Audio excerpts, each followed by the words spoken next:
Après avoir déboulé en 2009 avec son hyper sportive S1000RR et remporté haut la main les éloges de la presse mondiale et de la compétition, BMW s'attaque au segment du trail sportif avec sa nouvelle S1000XR. Conçue pour le voyage à deux et équipée de valises en option, la S1000XR se poste comme l'un des meilleurs trails routiers du moment. La XR fait base commune avec le roadster de la marque sorti en 2014, la S1000R. Elle hérite donc du précieux 4 cylindres de 160 chevaux à 11 000 tours minute et ses 112 Nm à 9 250 tours minute, ramenés à 107 chevaux pour la France, évidemment. Elle reprend aussi pas mal d'éléments du roadster, à commencer par le cadre périmétrique en aluminium dont le moteur joue un rôle porteur.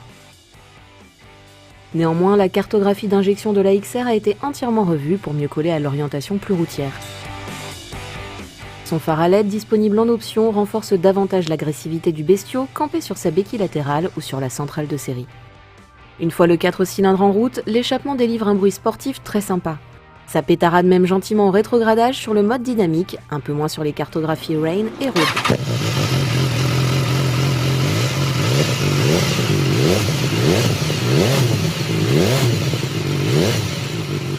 Malgré son caractère sportif, la S1000XR étonne par son confort inattendu. Sa selle est ferme mais filtre assez bien les vibrations du 4 cylindres et les aspérités de la route pour préserver le fessier. C'est plus du côté des commandes aux mains et aux pieds que l'on ressent davantage les fourmillements. Au chapitre de la protection, là aussi, c'est vraiment bien.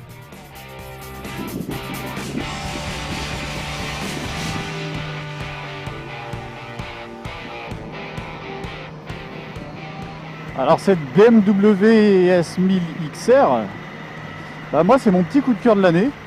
Globalement on a une moto qui est sportive mais qui est montée sur échasse parce qu'on a des grandes suspensions. Ce qui permet d'avoir une position assez relaxe. On a une selle qui est pas très moelleuse mais qui en l'occurrence est relativement confortable. Là je viens justement de relever la bulle manuellement, donc c'est assez simple, ça prend une seconde. Et on a une protection au vent qui est assez bonne.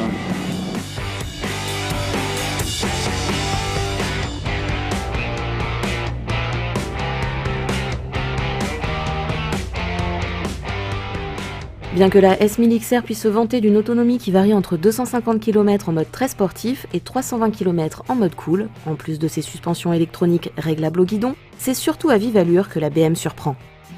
La S1000XR est particulièrement agile dans les changements d'angle et sa tenue de route est irréprochable grâce au bon grip des Pirelli Diablo Rosso 2.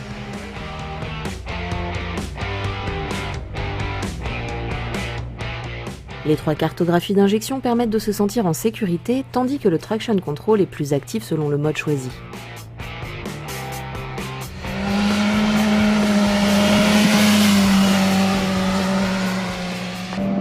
On a un moteur qui est assez coupleux à bas régime, qui reprend dès demi-tours.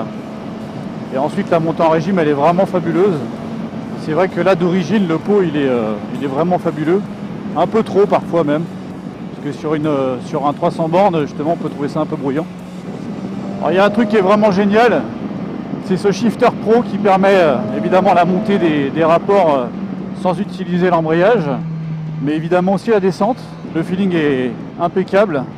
Au niveau du châssis, c'est vraiment bluffant, la moto tient parfaitement de pavé.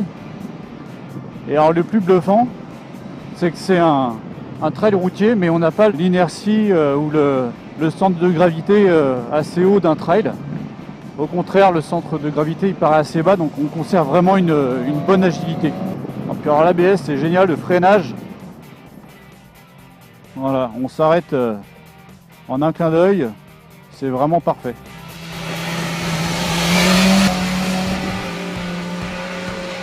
Superbement équipée avec ses assistances électroniques, la S1000XR se démarque par sa sécurité active, ses suspensions adaptées à tous les revêtements ou presque, tout comme son nouvel ABS proactif sur l'angle. BMW a donc réussi son pari, proposer une moto avec un caractère sympa, capable de performances sportives et surtout, partager ce plaisir à deux.